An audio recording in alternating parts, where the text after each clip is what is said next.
Ladies and gentlemen, welcome back to Performance Talk. My name is Yul Gordon, and we're here today with Coach, Mrs. Coach Heidi Campo. Heidi, how are you doing today? I'm doing so wonderful. I'm so glad to be here and trying to stay cool in the heat. Yeah, that's you're gonna have to work real hard at that one. If you figure out a way, let me know because I need some help. Um, so tell us a little, tell our audience a little bit about yourself and what you're doing right now. Absolutely. So my elevator pitch, the short story, because everyone's more complicated than a couple sentences. I owned a business for the past 10 years and I specialized in strength athletes. I had a strongman gym and I only recently closed it last year so I could get married. And now I'm in a really fun discovery and transition with my career where I'm taking my past, more than a decade of experience. I actually started coaching in 2005. So over a decade of experience coaching, and I'm trying to figure out where that intersects with space science because I am a total geek and I'm very interested in figuring out how my skills can help push humanity forward, whether that's as a researcher or training with the astronauts. I don't know what that's going to look like yet. So that sounds like it would be in the realm of, and we'll talk about this some more as we go along, in the realm of the tactical strength conditioning fold of this profession. But Absolutely. but before that, you as you're transitioning now, you worked in the traditional strength roles. Tell us how you got started. Yeah, so working in the private sector was an absolute blast. I loved it because I could form those deep relationships with people. I guess I got started in it because I was a competitive swimmer when I was younger and I got into swim coaching, which led into triathlons, and everything was like a gateway drug to the next. I started coaching triathletes and that was pretty fun, but I was like, oh, okay, this is kind of boring. I want to get into more than just endurance sports. And so then I got really heavily involved in bodybuilding for several years, where I not only competed, I also coached and I became a judge for the NPC. So I Okay. was heavily involved in bodybuilding for a long time. In fact, my business was originally called Body Temple Aesthetics Okay. because my whole mission was to figure out a way to help athletes take care of their body. Your body is a temple, but we can also Right. be aesthetic. Yeah. And as my coaching philosophy evolved, I became less interested in aesthetics, I think, as I also grew as a person, and I became more interested in performance. So after several years, I changed the business name to Body Temple Athletics. And my mission then was to still help athletes train to be their best physical selves, but there was still that holistic approach. I really Right. liked taking care of the whole person within my scope of practice, of course, Right. but I deeply loved forming those strong connections with my athletes. And that's one reason why I chose to go into the private sector as opposed to professional sports or collegiate sports.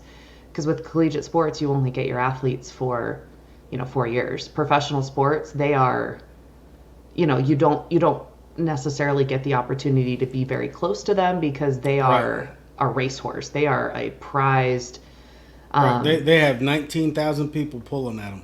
Yep, yep. And so that is why I originally went into the private sector, was for the relationship side of the, because they say coaching is a sport science, but it's also an art. And I Right. really loved the art of it. Well, absolutely. Coaching, especially in the performance realm, it's definitely an art because there's so many things you have to do to get people to buy into what you're doing and to understand why you do it the way you do it. Hmm. There's so many right ways to do things and so many different right ways to do things and get results for people, but also what we learn is there's only really one right direction to go with things. You know, for example, there's multiple ways I can get to Colorado from Texas, but eventually I have to go south or I have to go north, not south. Hmm. I'm gonna have to go north. If you want to get stronger, there's some things you're gonna have to do. 100%. If you want to get faster, look different. There's a lot of things you can do, but there's one thing you have to do, and that's kind of the way I see this profession and working with this profession now as a independent practitioner in the private sector.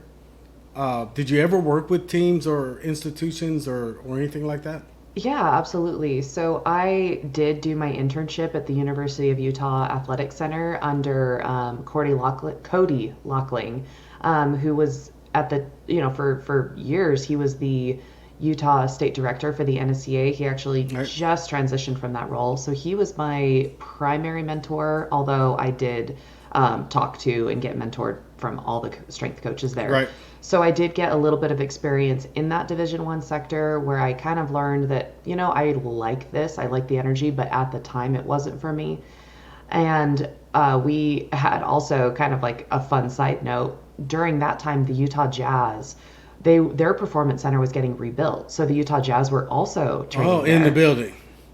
Absolutely. Okay. And we didn't get to work with them because that was a whole separate internship. They had their own interns. Right. But being around that energy was really neat. And just to see the level that these guys were at. And it was so interesting to see the difference between the college basketball team versus the Utah Jazz. And just the level of energy and professionalism was different. Right. And also that it's just they were almost like as precious as ballerinas in certain ways. It's like you could just tell those guys were being so careful with them. Right. It wasn't haphazard. Everything was clipboards and data, and it wasn't. It almost seemed a little bit dry. Yeah, I get it. A little bit robotic. I think this profession without the personal interaction and the what do we want to call it, the human relationship side. building. Yeah. The relationship building. It can be a little dry and a little dull and a little lacking, really, to be Yeah, honest. yeah. It can be a little lacking. But people say, well, I know I've had people. Heidi, I told you guys when we were at the conference. By the way, for our audience, Heidi and I met for the first time at the NSCA National Conference. That was a good time for me, but interesting because that's the first time we did one of our walkabout series things. But anyway, like I told you there, I'm old. So way back when I started, buy-in was you do what I tell you. Mm-hmm. that was buy-in. If you don't want to do it, I ain't got time for you. And that doesn't work in the private sector. No. Because if they're paying you, they're kind of the boss in the way. Yeah. So in the private sector, your athletes are also your athletic director. So it was a really weird line to walk and a dichotomy. And I did, to fully answer your question, I did end up taking the college performance athletics model and putting that into my business. So I did run teams. So I had my strongman team, I had my powerlifting team, and I tried to give my athletes that Division I college athlete experience, even though they were, everyday people. Right. The private side is interesting because those people see you not only as a coach, but in many times they're part of the public that you live in, and that the circle that you operate in. They see you at the grocery store. They see you. Whereas in college, not every day do you see your coach at the grocery store. Or that may something like that. They're at the baseball games, and they're at all the places you are going or will soon go. Well, especially the athletes, because if I know at the University of Utah, they had their meals prepared for them. They didn't have to go out into the world a lot. They had their tutors, they did their homework, they stayed on campus, and they trained. There wasn't a whole lot of extra world for them. And that's kind of the college model nowadays, or in this age. They're kept close to home. I don't know. So you're about the same age as my daughter. So you were in college in 03, 03 to 0, or no, in 05 to 10, or 6 Yeah, to so 10. I took a couple breaks here and there, but yeah, I graduated high school in 2008. Okay, so you're 2 years younger than my daughter. Hmm. But the point is I'm trying to make, when she went off to play soccer in college, that first year she was just like, the preseason, she was like, Dad, it's just so much. It's even worse than what you had me doing. I said, that can't be worse. I said it's different, but it can't be worse. But understanding from a strength coach perspective, and when you're working in the private sector, what's going on in that world makes it easier for us to operate with those individuals a little bit when they're home, and make relationships with coaches whose athletes maybe come home for 60 days, 45 days, or whatever. And I know a few coaches from in South Carolina used to send me their training plan. They send it to me. Hey, I know I got 3 guys working out with you this summer. Here's what we're doing. Here's what we're doing. And I would make sure those plans were confidential. That was like, guard it with your life, because nobody wants their plans out there. I don't know why they all said pretty much the same thing. You know what I mean? It's you don't really do anything new. It's just your approach. Hmm. So as we continue to talk, we talked about that. We talked about being there. So talk about your operation on this side, on the private side, more specifically,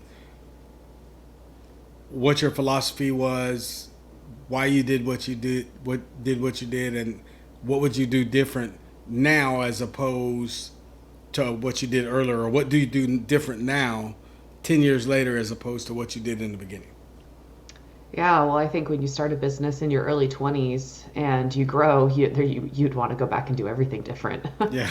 um, but it was Yes. awesome. It was a blast. I'm so glad that I did it because it was definitely a boots on the ground experience that can never be taught. I Right. learned the hard lessons the hard way over and over again, but then that just made whenever I struck gold and did things right that much more rewarding because I was in the trenches discovering as I was going. And my model wasn't something that I could see around me in the private sector. I didn't see people doing teams in the private sector. I saw Right. either group fitness, like CrossFit, or I Right. saw personal training. So I Right. didn't have a private sector role model to go off of, and that's why I love and loved going to like the NSCA conferences and just getting around coaches in that. And I don't want to say that the private sector is below or above, but I kind of saw it that way. I saw, coaches in the professional or collegiate setting as being like, okay, that's the goal. That's what I'm trying to model. And that's what I would try and emulate. So to answer your question, what would I do different and what would I kind of, what did I like? Right. My system worked because I was trying to give people that college athlete experience. And ultimately, it boils down to some very human things, which is we all desire connection and appreciation and camaraderie. And those are Right. very primitive things. And I kind of joked that my gym was like the island of misfit toys. We had the widest range of athletes on my team. I had everything from a woman in her 60s to guys in their 20s. Tall, short, heavy set, athletic build. I had everything on my team. So that made programming really interesting, and I had to individualize it more Right. than you'd think. But I created a place where people could come and feel safe and appreciated and welcomed, no matter who they were and what their background was. So very interestingly, we created a team where it wasn't necessarily people's lifestyles that was similar, but we were all there because we had the same mindset. Everyone Yeah. was there because Yeah. they wanted to get better. And there was so much love and appreciation from one athlete to another. And it was just so cool to see this little odd community come together of such different people with such different lives and backgrounds and tax brackets, and Yeah, but they were all the same. And it's like the gym is like the great equalizer. It's like we're all just there to try and get a little right. bit stronger. The I know one of the joys that I had was similar to that in the first place I opened, having been part of three. That one was I had Total Fitness, Optimal Athlete Training Systems, and now I have a little consulting firm, Ground Level 4. But in those two places, both of them grew. But it was like you were saying for the first one. The second one was more athletes and more referrals from teams and other coaches and stuff like that. But the first one sounds like something that you did. I had a 75-year-old woman, a 44-year-old mom, and a whole bunch of athletes, and I had athletes helping everybody, and those people encouraging. And I had set I had 73-year-old and a 75-year-old woman learning about football, and a big old defensive tackle sitting down and explaining to her what the difference was. And they all become best friends. Yeah, yeah, it was, and I just kind of sat back and watched it, and it was like, oh, that Yeah. is pretty cool. But as we I told you we'd talk about the conferences and the and that stuff a little bit here, but we got you on film for that for a couple minutes already. Uh, so we won't backtrack too much, but let's. How many conferences? First of all, Why would you encourage professionals behind you or younger professionals coming into, or even any professional that hasn't been to the conferences? Why would you encourage it? Yeah, that's a great question. So I actually started off my career as an ACE certified personal trainer, Yep, me and too. well, excellent. I mean, it was a solid choice at the time. I Right, analyzed the options. I was like, all right, this is accredited and great. But as I started to develop in my career and I started to hone in my coaching philosophy and I started reading more books, I started noticing because, like I said, I wasn't in the collegiate setting, but I was reading, I was paying attention, I right, was studying, and I started noticing all my favorite authors had the CSCS behind their name. I'm like, what's that? So I started looking into that more, and I was like, wait a second, this is what I'm going for. I'm not going for, group fitness, personal trainer, any of that. I'm going for a professional performance setting, even in the private sector. right. So then I decided to study for the NSCA CPT. So I got that one first. And then I took the CSCS exam afterwards.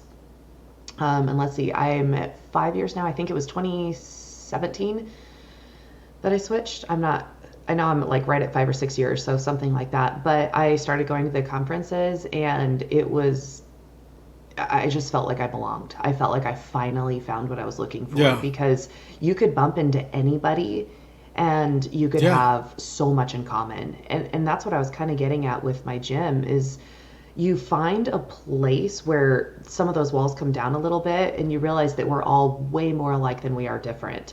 yeah. And you can have like, tiny little female bump into the giant male and the linebacker guy, and it's like they're having a great time because they have so much in common, and you wouldn't think that. And that's one thing I found at the conferences is the camaraderie, and we all had that common interest. We were all interested in pushing our athletes and ourselves to be the very best versions of ourselves.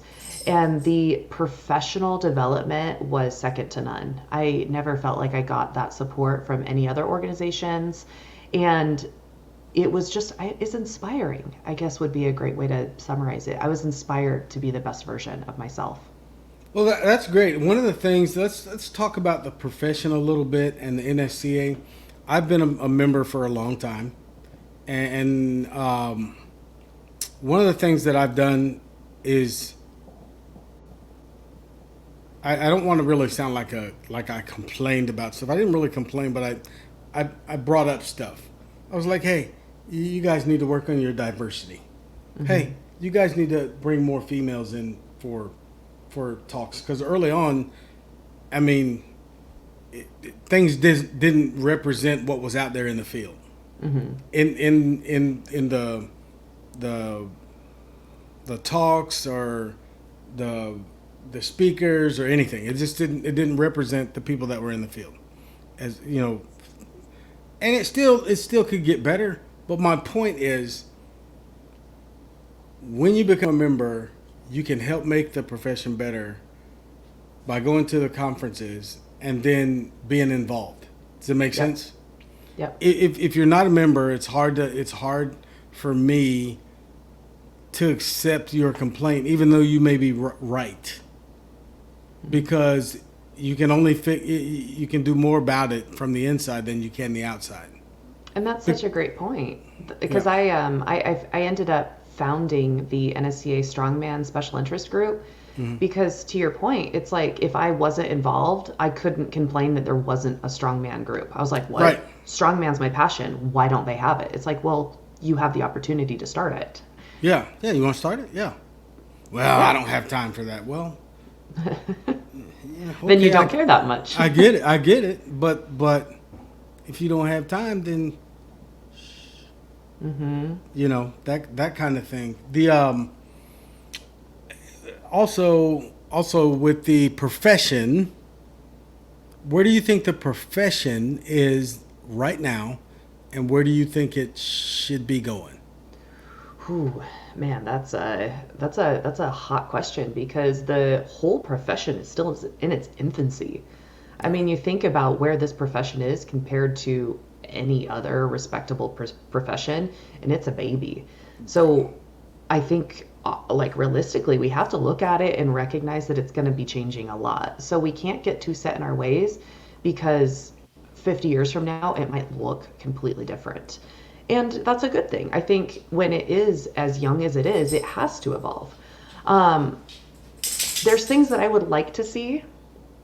There's things that I would like to see for sure. I think more integration in the continuum of care. I would like to see strength coaches be not necessarily elevated above. I think it should be looked at as just an equal important part. But doctors, physical therapists, dietitians, strength Right, coaches, right. all working together in the same continuum of care. I think that that's probably one of the biggest necessary evolutions of this profession because at the end of the day, a doctor is not going to give out good strength advice. A dietitian, No, probably not. A physical no, therapist, and it does. they're That's why one of the things the NSCA has done, and keep your thoughts, please. One of the things the NSCA has done by implementing uh, the programs in the colleges is said, hey, in the future you're not going to get this credential, the CSCS, unless you go through this. Well, that's what the AMA has done. That's what physical therapy has done. That's what athletic training has done. You can't get their credential unless you go through a accredited educational program. And if you're a nutritionist, God bless nutritionists, or you're a physical therapist, you can't just walk out now and get the CSCS and add that as a credential to whatever you're doing. That's fair because we can't do that in those professions without going through those processes. So, yes, I'm gonna ask you to give me like 30 seconds, but answer this question while I'm disappearing. I can hear you. I got my dog right here, bugging me. So I'm gonna and this is I will say this is one of the great things about this show. The first few times we did it is we left stuff like this in, or someone coming in, or little girls come in sometimes and say hi to dad, or little boys come in and say hi to mom. We started off cutting that stuff out, but we don't do it anymore because it shows the human side of everybody. We don't do it a lot unless knucklehead bothers me, but we don't cut it out. So while we're going, ladies and gentlemen, I'm gonna have her I'm gonna have Heidi expand on or on the talk she was talking about with the profession, but where does it need to, we know where it is now. Where does it need to go? I'll be back before you're finished. absolutely.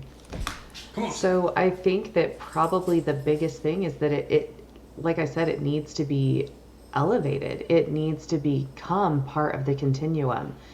And what that's going to look like, I think, I would assume, is that it's going to get integrated in with doctors. Doctors' offices may have a strength coach on staff.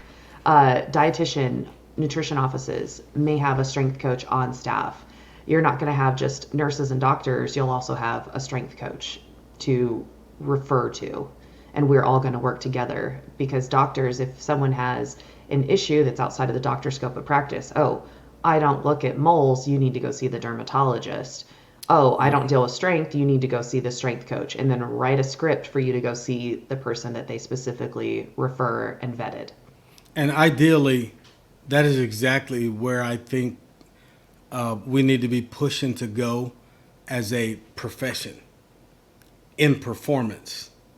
Because the strength coach is part of that, but the person at the top of that pyramid is the performance coordinator, the performance director, the performance whatever we call them today or tomorrow, and that's an administrative type, usually someone who's been in the profession for a good period of time, yada yada yada. But it's someone who can talk to and deal with all those people and bring them together in a in a cohesive unit.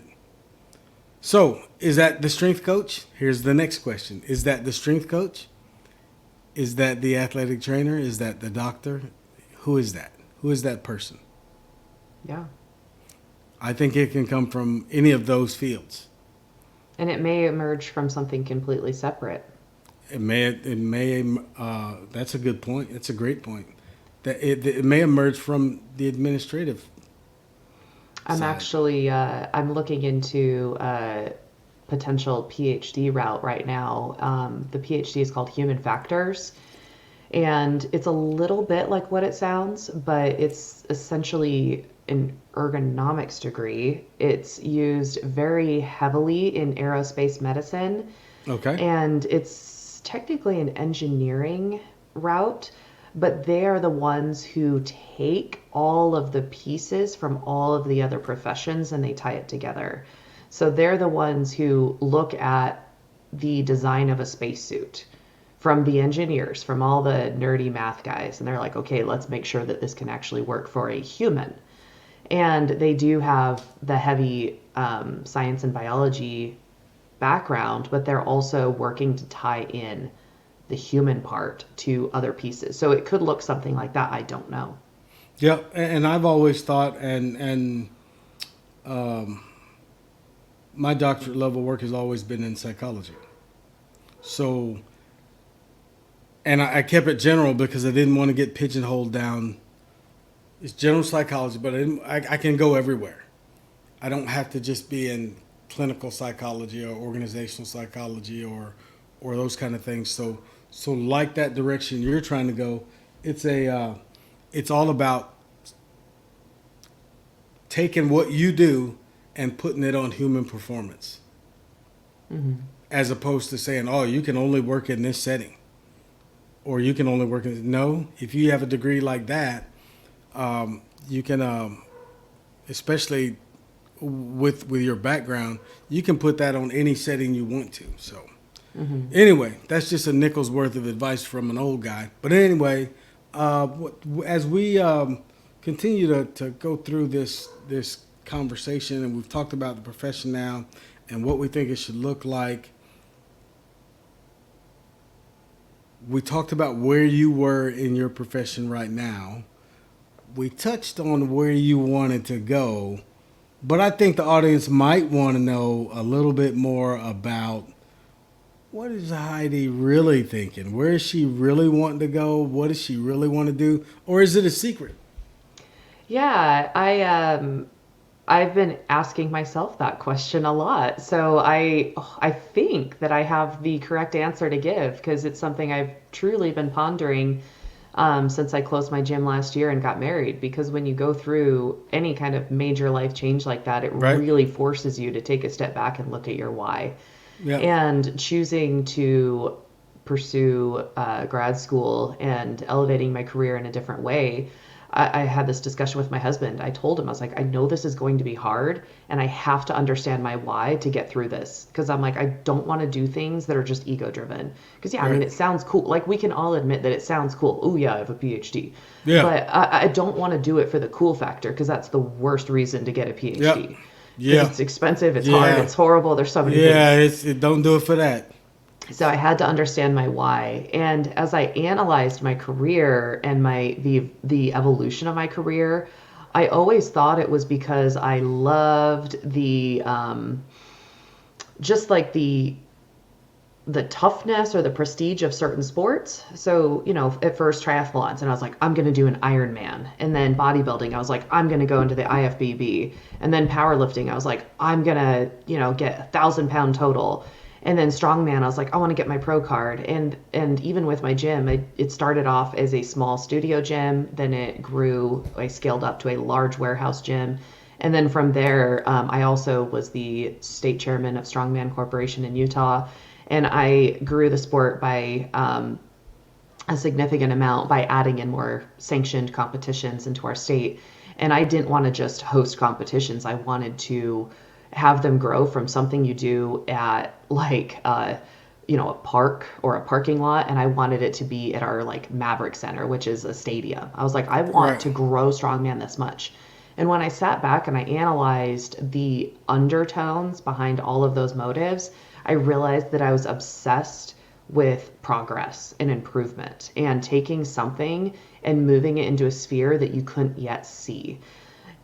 And that's what drives me. That's why I was so obsessed with entrepreneurship, is because I had the opportunity to take something that didn't yet exist and manifest it into reality. And Okay. that's why I'm so interested in space science, because that's the definition of what they're doing out there. They're exploring the unknown. And I'm not so much interested in planets and stars and black holes as I am the human capacity to go into these spaces that we haven't yet been as humans. And I'm so fascinated by what we're learning about the human body through space research. We've learned so much about atrophy, bone density. We've learned that the heart starts to shrink and atrophy when we are in a zero gravity environment. We've learned so much about sleep, circadian rhythms, psychology. We have exponentially expanded our understanding of what makes a human being healthier, improves longevity, and increases performance purely from the space science sphere. So that's my why. I'm very curious about improving the natural human beyond what we can see right now. And I think a big part of that's going to be improving longevity and quality of life. Well, there's a lot of things on that side that we could delve into. I took two notes: space science and human performance. How does human performance and the ability of the human body to adapt and overcome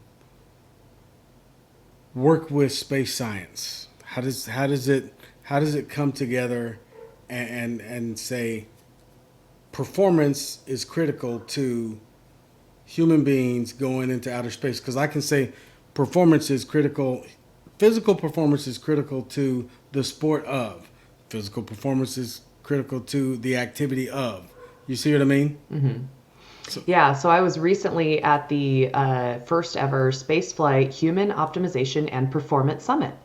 So there's a few interesting things I can say, and one of the catchphrases that is thrown around a lot at NASA is they actually say that human spaceflight is the ultimate team sport. That's what they say. And the okay. reason for that is you cannot mess around with your teammates. There is Right. a very small margin of error. So you have to work together with your engineers, your scientists, your everybody. And as far as the physical body goes, those doctors do work with the physical therapists and they have one strength coach, Corey Twine, and they do work together as a team. It's the ultimate team sport, and I think that it could be an interesting model going forward because the strength coach isn't lesser than. They Right. they they understand that atrophy in space is one of their critical issues. If the astronauts aren't exercising on a very well designed program, they will vaporize almost. So it's like their bones dissolve, their muscles start to dissolve, their heart starts to shrink, their cognitive ability starts to rapidly decline. So their strength program is mission critical. And it's really cool to see how that ties in as a team. Yeah, and understanding that the strength coach in that setting is not less than, and understanding why. I think going forward for the profession of strength conditioning, it's it's pulling from, you know, places like that. Somewhat the tactical, but places like that that get some of the. I'm just going to be honest. I like to be honest on here. To get some of the ego-driven stuff to be, you know, pushed out of the profession and saying, hey, you know what? I know you're a big, strong muscle man and everything, and that's good. However, and I'm the biggest meathead there ever was. In the gym, way back in the 80s, I was grunting and sweating and leaving the bench soggy with my sweat and, you know, that kind of dumb stuff. I say dumb, but, you know, at the time, you did what you thought you were supposed to do. Yeah. But when you start putting it all together and realizing that, hey, you know, this is going to be important, and the strength coach is going to be important because he's not a doctor, he's not an engineer, he's not a nutritionist, or she's not. That's why they're so important. That's why they're equal to, because they're bringing to the table something the rest of you guys cannot. No matter how hard you try, no matter how much more studying that you do. So you and I, as strength coaches, we can go in and try to take over a nutritionist job as well, but we're not going to do it efficiently. I mean, we may do it adequately, but when the need of the individual becomes bigger than adequate, we're not going to be what's going to work. And that's why it's so important to have that a good leadership position developed to be kind of Oh, overarching in the continuum. Because if you're a hammer, everything's a nail. If I'm a strength coach and I see a atrophy issue, my first thought is going to be programming. But if yep, I'm a nutritionist or a dietitian and I see atrophy, my first thought might be diet and protein. right. Whereas if I'm a doctor, I might be thinking disease and so on and so on. And Yep. so that's why it's so important, I think, to have a knowledgeable leadership position overarching all of these roles that can take the information from all the professionals and come up with a little bit more of a clear picture of the athlete or client or person's needs. Understanding understanding all of the professions that you are overseeing is critical in that instant. You don't have to be an expert at it. You just have to understand, and what's the key we always say is most important. Then you have to be a good communicator. You Yeah, know. I'm a big fan of the term servant leadership. And it's like you Yes. said, they don't have to Yes. be an expert, but they do have to be a very strong leader because I Yeah. do think there will probably be egos involved at that level. Yeah. And you're going to hurt some feelings if you tell them, no, I don't think it's an issue with diet. I think it's an issue with this. Because each one of those professionals is going to think that their niche is the most important. That's why they went into it. So, I know that you do these things because, you know, just having several conversations with you, it's apparent. First of all, you got to start off by when you walk in the door, you got to care, not care about what's in it for you, but everybody else. from the strength coaches that work with you to the athlete or individual you're working for. So you got to care. You have to be a servant leader. I use that term a lot too, because you know what? If you're in this profession and you're not intended on or intent on serving, forget about it. Mm-hmm. That's all we do. Mm-hmm. And that's That's one all. reason why I'm really excited to be done with the chapter of the private sector and owning my own gym. And I'm really, this Yeah. is kind of like I guess we're coming full circle on the story. Is originally I Right. went into the private sector because I wanted all that autonomy, and now I Right. don't. I'm like, I want to be Right. part of a team. I Right. want to be a cog in a wheel. I Yeah. know. It's like I would rather not be a leader. That's the hardest job. It's not Yeah. fun. It's not glamorous. Everybody hates you sometimes, because you're the one who sees the whole picture. And sometimes the people who work for you don't see the full picture, and so they might be frustrated with some of your decisions. And so the servant leader, it's kind of lonely, and I don't want that. I want to be a cog in the wheel. I want to be someone who just does my piece and I do it well. Well, if and as I've never minded stepping out front, but I don't have a problem with being that piece either. You know what I mean? I think that's part of being a servant leader. You lead when you're called upon to lead, Mm-hmm. even when you were not necessarily chosen to lead. 100%. And I think some of the best leaders are the ones who don't want to be the leaders. I like the movie Gladiator, where Maximus, Yeah, Caesar's telling him, he's like, you need to be the emperor, or not Caesar, Marcus Aurelius. yeah. And he's telling him, you need to be the emperor. And Maximus replies, with all my heart, no. And then he says, not, he not says much. back, that's why it has to be you. It can't be my son. He's an egomaniac. Right. Yeah. The and I actually remember that spot in that movie. But anyway, but that's a great point, and that's a great illustration of someone, you know, chosen to lead, not necessarily wanting to lead. Mm-hmm. You know. All right, so let's continue to move on, ladies and gentlemen. We're here with Heidi Campo. Campo. I say it 17 times to myself, but I I It's want to get okay. it. I want to get it right out of respect. It's Campo. I know who I am. It's actually Campo. Is it? But you know what? Ah, I had it Everybody right there. says everybody says Campo, so I I'll respond to both. I had it right the first time. Yeah. But that's kind of like my first name. I get called everything. I said as long as it's respectful, I'll answer. I'm not really worried about it. Um, so as we're talking, we've talked about the profession. We've talked about you a little bit.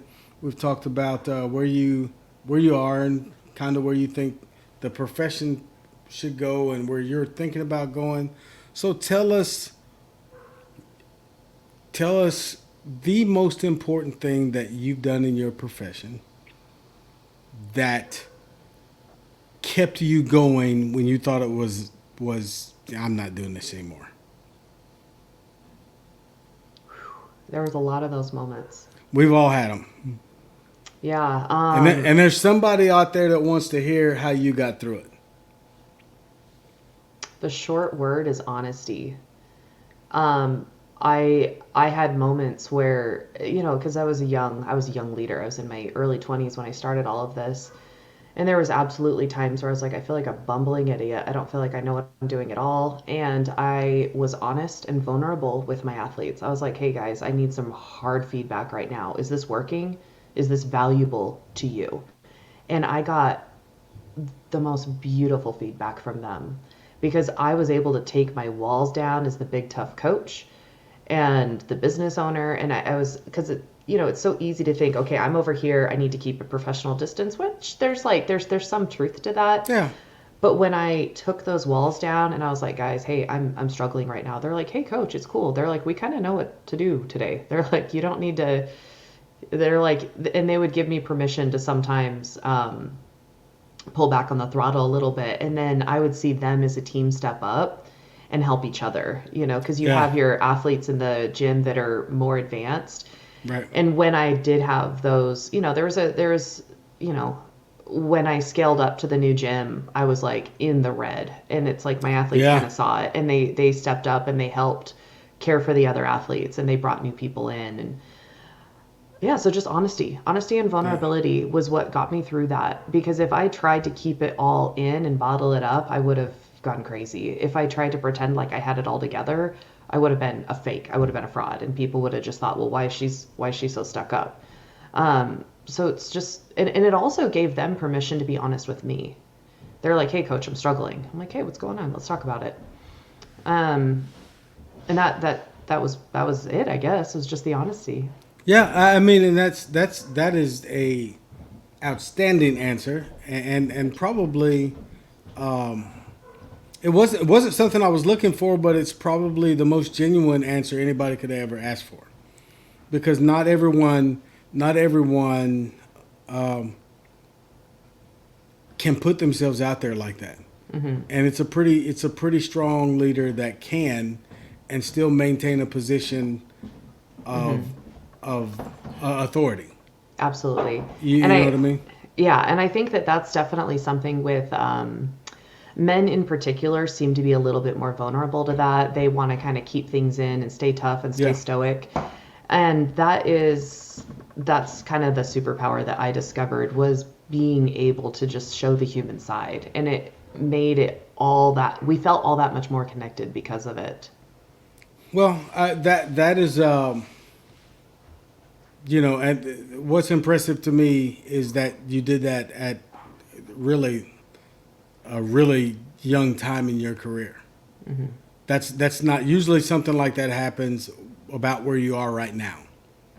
You know what I mean? I know it happened for me when I was a little late, so probably 40ish, where it was, I had just moved to a 9,800 square foot building, just got all my stuff in, and we were redlining because we took on, you know what I'm talking about, we just took on all this, upgraded all the equipment, hired 3 new people, yada yada yada, and I was trying to figure out where the money was coming from.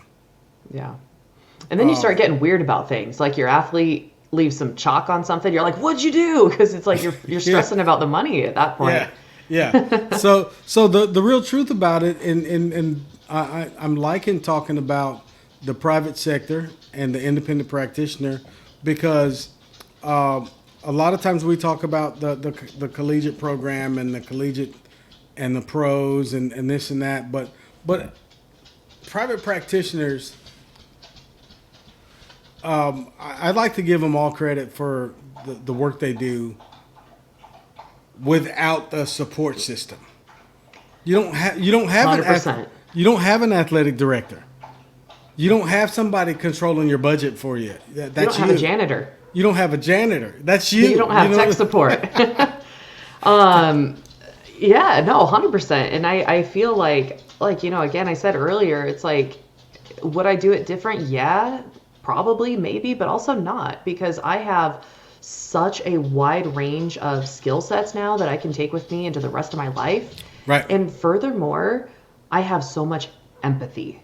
And that I think is kind of my superpower, because I've been the janitor, I've been the tech support, I've been the athletic director, I've been the leader, I've been the follower. And I understand what goes into every single one of those roles. So I am 100% confident that in my next phase of my career, I'm going to be a better team player than I could ever have been before, because I'm going to be able to relate to every single part of that team. So check it out, right? See if you are familiar or recognize this scenario. Just ran a bunch of athletes through your facility. Man, it's been a great day. Workouts, everybody's on point, and it's 9:30 at night, and there's sweat all over the equipment, and you have a morning group coming in, and you can't leave it there. So you gotta go. It's 10 o'clock now. I'm getting PTSD. It's 10 o'clock now, and you have your squirt bottle and your rag, and you're walking through the facility, wiping everything down, because you got to maintain certain standards so you're not passing around stuff. You forgot in the private sector, your athlete brought their dog that day, so now you got to vacuum the whole gym. Yeah, yeah, yeah, And yeah, it's like that happens, or maybe someone brought their kid and they colored on the wall. It's like, oh yeah. man. Man, you know, Um, yeah, and because it's like I tried to be accommodating, but at the same time, yeah, you're it's like you're the captain of the Titanic. You're the one going yeah, down. yeah, exactly. The this I'm we are at 50 minutes recording time right now, which amazes me that it's gone that fast. I tell you, time flies when you're having fun. But yes, it does. But I have to announce that so I keep myself on target, or they do get a little touchy in production if I go over. But okay, I mean, so what? I'm gonna ask my last two questions. Perfect. Okay, so the first one is why do you think you will remain in this profession for the next however many years? I just love it so much. It's like I've been doing this since 2005. I was 15 years old when I started coaching, and I'm still excited about it. I love it. I love it. Yeah. It's who I am. It's my identity. So yeah, that was an easy one. Okay, good. So, honestly, when I'm talking to especially, and that seems like everybody nowadays, professionals that are younger than me, if I hear that what you just answered, I know the profession's in good hands in the future, because at some point I'm jumping on my bike, putting the helmet on, and we're going down the road, but not now. So the second question is, and I'm throwing this at you as a former athlete, what athletes are best positioned to excel at any sport by virtue of the sport they participate in, their position they play in that sport, or both? Excel at Your any sport. Yeah, your opinion. This is strictly no right or wrong answer, just your opinion. What athlete do you think is better positioned to excel at anything by virtue of their sport and their position? Track and field. Okay. I think that it's less specialized, so they can go more directions. Because I was thinking, okay, football, baseball, basketball, soccer, wonderful athletes, but so specialized. So if you're thinking about someone who can be a little bit more, float like a butterfly, sting like a bee, they're more Yeah. fluid like water. My mind went towards track and field because those athletes can't, maybe they're not the best, but they're definitely going to be more dynamic. And that answers the question. They can go more places. Okay. Well, ladies and gentlemen, we have been here today with Heidi Campo. It has been a pleasure talking to you. I appreciate your time and the energy you brought to the show today. My dog said thank you for letting me walk away for about 15 seconds.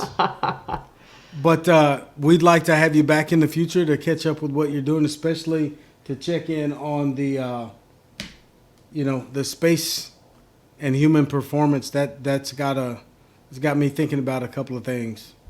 Yeah, So, awesome. I'm going to be going to Kennedy Space Center in August for okay. their crewed launch, and I'm going with a media pass. Actually, NASA selected me to Oh, go great.